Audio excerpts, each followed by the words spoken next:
4월 9일 화요일자 노준현 목사의 날마다 성경.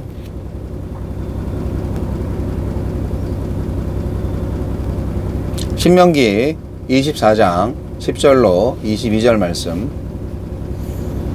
내 이웃에게 무엇을 구워줄 때 너는 그의 집에 들어가서 전당물을 취하지 말고 너는 밖에 서 있고 내게 꾸는 자가 전당물을 밖으로 가지고 나와서 내게 줄 것이며 그가 가난한 자이면 너는 그의 전당물을 가지고 자지 말고 해질 때 그 전당물을 반드시 그에게 돌려줄 것이라.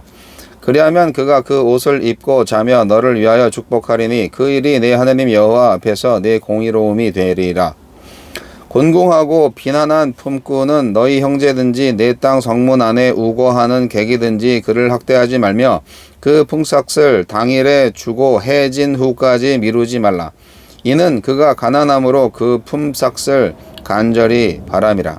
그가 너를 여호와께 호소하지 않게 하라. 그렇지 않으면 그것이 내게 죄가 될 것임이라.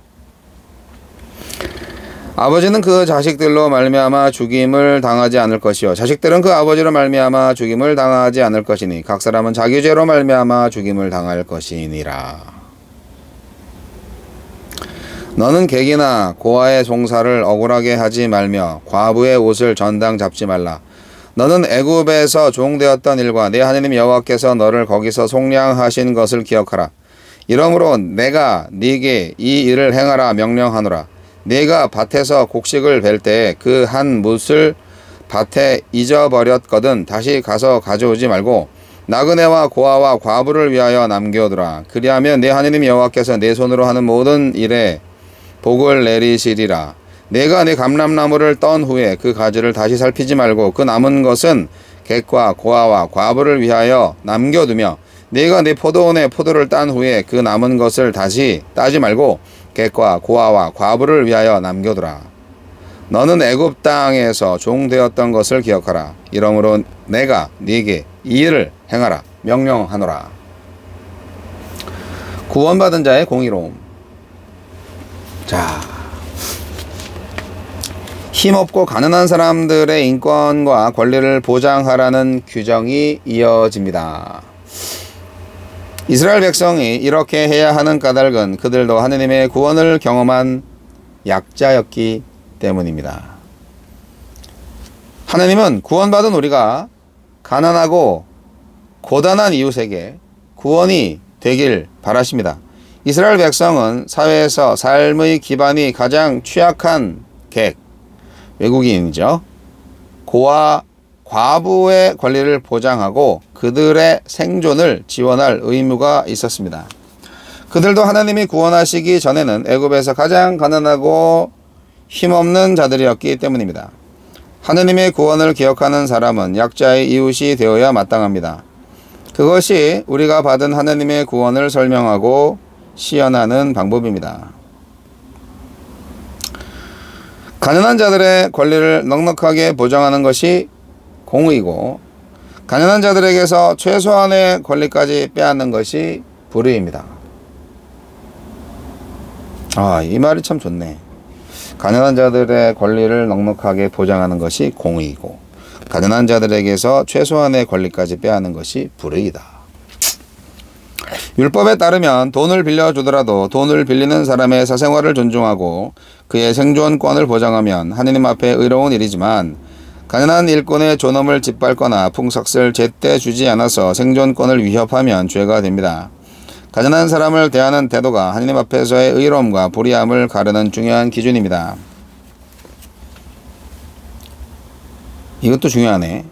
가난한 사람을 대하는 태도가 하나님 앞에서의 의로움과 불의함을 가르는 중요한 기준입니다. 하느님의 나라는 힘없는 자들이 권리를 빼앗기지 않고 품위를 유지할 수 있는 곳입니다. 객과 고아에게 재판은 권리를 보호할 수 있는 최후의 보루였고 과부에게 옷은 수치를 가릴 수 있는 최소한의 자존심이었습니다. 그들을 억울하게 할 정도로 재판이 불의하고 그들에게 모멸감을 줄 정도로 사회가 비정하다면 그것은 하느님의 나라일 수 없습니다.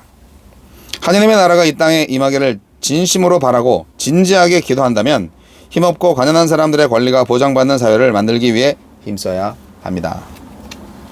필요 이상의 소유는 가난한 사람의 것입니다. 곡식과 열매를 거둘 때 남겨두라 는 말씀은 그 남은 것의 소유권이 나그네와 고아와 과부에게 있다는 의미입니다. 가난한 사람을 구제하는 것은 본래의 주인에게 돌려주는 일이며 전부 독차지하는 것은 그들의 몫을 빼앗는 일입니다.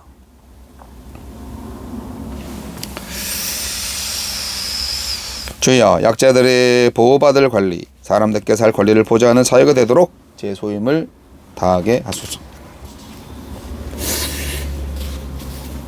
공의로운 것과 불의한 것에 대한 것이 가난한 자를 어떻게 대하느냐에 따라 달려있다는 말씀, 결코 새로운 말씀은 아닌데 왜 이게 새롭게 들리는 건지 모르겠네. 어쨌든 이 말씀은 신약 성서까지도 이어지는 말씀이고요. 하나님은 참 약자를 보호하는 데 있어서 굉장히 관심이 많으시다. 그거를 알게 돼요. 근데 그럴 수밖에 없는 게 이 히브리인들이요. 그러니까 이스라엘이 선택을 받을 때 그 고대 근동 지역에서 사실상 가장 약한 민족이었을 거거든요.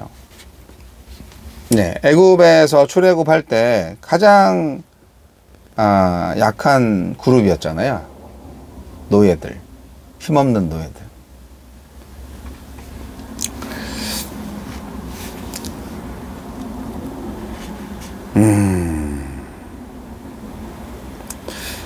여러 가지 배려의 모습이 보이고 있습니다. 하나님은 참 배려의 하나님이신데, 자, 다시 볼까요?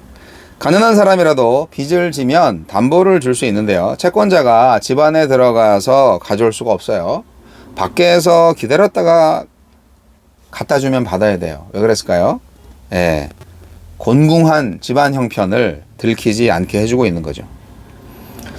그리고 특히 그 겉옷을 담보 잡혔다면은 해가 지기 전에 돌려주어야 합니다. 겉옷은 야간에 굉장히 기온이 내려가기 때문에 겉옷을 빼앗으면 그거는 뭐 죽이는 거나 다름이 없거든요. 밤에. 그래서 담보를 취했다 할지라도 그냥 돌려줘라 이거예요. 돈을 안 갚았는데도 돌려줘? 아이고. 그런데 하나님 말씀하십니다. 채무자가 그 옷을 입고 자면 공의로운 하나님께서 복을 주실 것이라고 말입니다. 이렇게 하나님은 가난한 자들의 후견인이 되어주십니다. 근데 가난한 자가 왜 가난해졌는지에 대한 얘기는 안 물어봅니다. 하나님은 어쨌든 가난한 자를 도와주시는 분이에요. 그리고 일용직 노동자의 풍싹을 절대로 체불하면 안 됩니다. 그 가족 전체가 굶어 죽을 거 아니에요. 그렇기 때문에 꼭 임금을 잘 챙겨줘야 되고, 또 형제든지 거류민이든지 차별하면 안 돼요. 우리나라에도 외국인 노동자들이 많은데 우리나라 노동자들과 외국인 노동자들을 차별하면 안 됩니다. 예. 약자들을 향한 학대는요, 애굽에서 받았던 이스라엘 사람들, 그 노예 시절의 경험을 기억나게 합니다. 바로 아래에서 학대받는 자들을 구원하신 하나님이시잖아요. 근데 구원받은 백성이 또 자기들끼리 노예를 또 이렇게 학대해? 차별해? 이건 말이 안 되는 거죠. 그래서 한 사람이라도 직원을 이렇게 두면은요, 그 사업주는요, 하나님께 잘 보여야 됩니다. 예, 월급도 잘 주고, 예, 노동 학대, 노동 착취를 하시면 안 돼요. 그리고 이제 재판도 이제 약자들을 배려하는 재판을 말씀하고 계십니다. 누구든지 자기 죄의 결과를 자기가 감당해야죠. 그러니까 부모의 죄 때문에 자식이 죽거나 뭐 자식의 죄 때문에 부모가 처벌받으면 안 된다는 거예요. 부모 때의 가난이나 이념적 차이로 인해서 자식 때까지 고통받는 사회가 되지 않게 해야 한다는 겁니다. 합리적이지 않습니까? 예. 약한 자가 살기 좋은 나라가 바로 하느님의 나라입니다. 오늘날 우리나라에도 외국인들에 대한 그 차별이 좀 없어야 됩니다. 네, 외국인 노동자들 많이 들어와 있는데 그분들 차별하시면 안 됩니다. 재판도 공정하게 하시고, 예, 임금도 제대로 주시고 인격적으로 하셔야죠. 근데 그럼에도 불구하고 가난한 사람들이 있어요. 예, 거지들이 있어요. 어쩔 수 없어요. 그래서요, 넉넉한 사람들은요, 늘 같은 시대, 같은 땅에 가난한 사람들이 있다, 약자들이 있다라는 것을 생각하고, 감안하고, 살아야 돼요. 경제활동을 하셔야 돼요. 그래서 더 많은 것을 누리고자 하는 욕심을 버리고, 넉넉히 벌어서 가난한 자들을 좀 도와주셔야 됩니다. 그래야 우리가 더불어 사는 사회가 되고, 하느님의 나라에 공의로운 자로 인정받을 수 있어요. 내가 열심히 일해서 돈 번 건데, 내가 벌어서 내 돈 쓴다는데, 뭐가 문제예요? 저것들은 저 일도 안 하고, 그러니까 저렇게 지지리도 못 나서 가난하게 사는 거 아니에요? 라고 하시면 안 됩니다. 그냥 불쌍히 여기셔서, 넉넉히 벌어서 남는 것을 도와주셔요. 그것이 하나님으로부터 의롭다 인정받을 수 있는 행실입니다. 여러분, 사회가 공정해야 되는데 기회가 공정하다 꼭 그렇지만은 않잖아요. 기회도 공정하지 않아요. 우리 인간들은 어쨌든 가능성이 있어야 됩니다.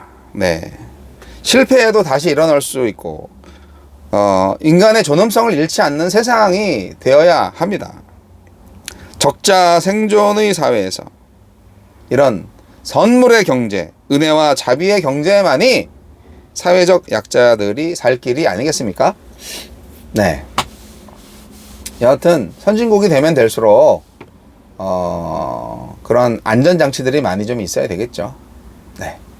하느님의 나라는 바로 서대구 IC 신천대로 방면 그런 나라입니다. 좌회전입니다. 이어서 90m 앞 직진 방향 신천대로. 가난한 자들을 위해서 한번 우리의 생각을 한번 다시 생각해 봅시다.